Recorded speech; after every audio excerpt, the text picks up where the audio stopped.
ഫുട്പാത്തുകളെ food സ്ട്രീറ്റുകളാക്കി മാറ്റി കാൽനട യാത്രക്കാരെ തിരക്കേറിയ റോഡുകളിലേക്ക് തള്ളിയിടുന്ന പ്രാകൃത കാഴ്ച കാണണമെങ്കിൽ തലസ്ഥാനത്ത് വരണം.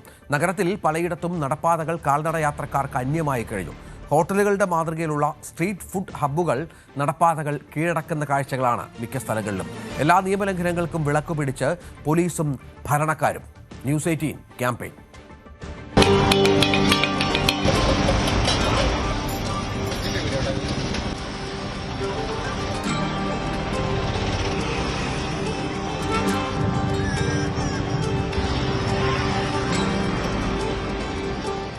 തിരുവനന്തപുരത്ത് MC റോഡിൽ കേശവദാസപുരം കഴിഞ്ഞാൽ MG കോളേജിന്റെ ആദ്യ ഗേറ്റിന് മുന്നിലെ ഫുട്പാത്തിലാണ് ഞാനിപ്പോൾ ഉള്ളത്.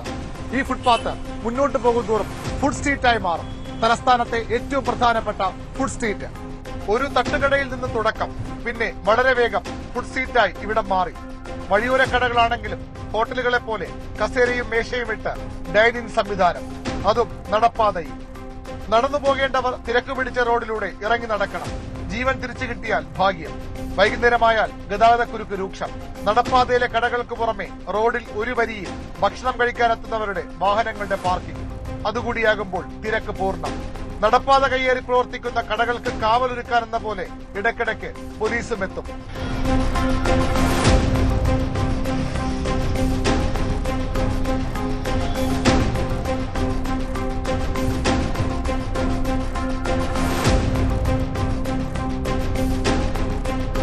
കവടിയാറിൽ നിന്ന് കുറവൻകോണത്തേക്കുള്ള റോഡിൽ വന്നാൽ അടുത്ത ഫുഡ് ഹബ്ബ് കാണാം. അത് ഫുട്പാത്തിൽ തന്നെ. കുറച്ചുകൂടി ആഡംബരത്തിലുള്ള കയ്യേറ്റം, നടപ്പാത കയ്യേറിയുള്ള കച്ചവടം. ഇവിടെ കാഴ്ചകൾക്ക് അല്പം വ്യത്യാസമുണ്ട്. നിർത്തിയിട്ട വാഹനങ്ങളാണ് ഇവിടത്തെ ഫുഡ് സ്ട്രീറ്റിൽ. പക്ഷേ ഫുട്പാത്ത് കയ്യേറ്റത്തിന് കുറവില്ല. ഇസ്താംബുൾ ടർക്കിഷ് വിഭവങ്ങളും റോളുകളുമൊക്കെ യഥേഷ്ടം നടപ്പാത കീഴടക്കുന്നു.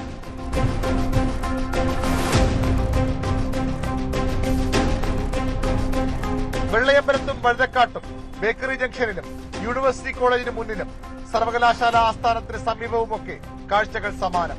റോഡിന്റെ രണ്ടു വശത്തും ചെറുതും വലുതുമായ കടകൾ, കൂടുതലും നടപ്പാത കയ്യേറി തന്നെ.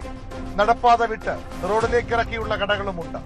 നേരത്തെയൊക്കെ ചെറിയ തട്ടുകടകളായിരുന്നുവെങ്കിൽ നഗരത്തിലെ വൻകിട ബാറുകളുടെയും ഹോട്ടലുകളുടെയും സഹോദര സ്ഥാപനങ്ങളും നടപ്പാതകൾ കീഴടക്കുന്നു. മാത്രമല്ല പലയിടത്തും ആധിപത്യം ഇവർക്ക് തന്നെ. അതുകൊണ്ടുകൂടിയാകാം ഈ നിയമലംഘനങ്ങൾക്ക് അധികൃതർ കണ്ണടയ്ക്കുന്നതും. തിരക്കേറിയ റോഡിലെയും ഫുട്പാത്തിലെയും അനധികൃത പാർക്കിംഗ് കൂടിയാകുമ്പോൾ നിയമം പിന്നെയും നോക്കുകുത്തിയാകുന്നു.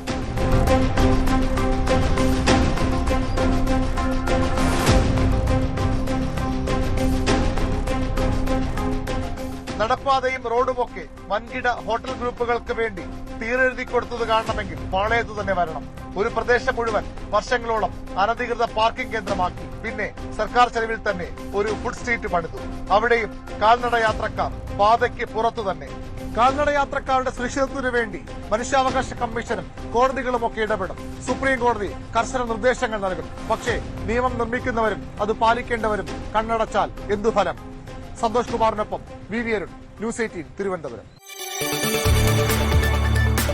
കൂടുതൽ വാർത്തകൾക്ക് news 18 Keralam YouTube channel subscribe ചെയ്യുക.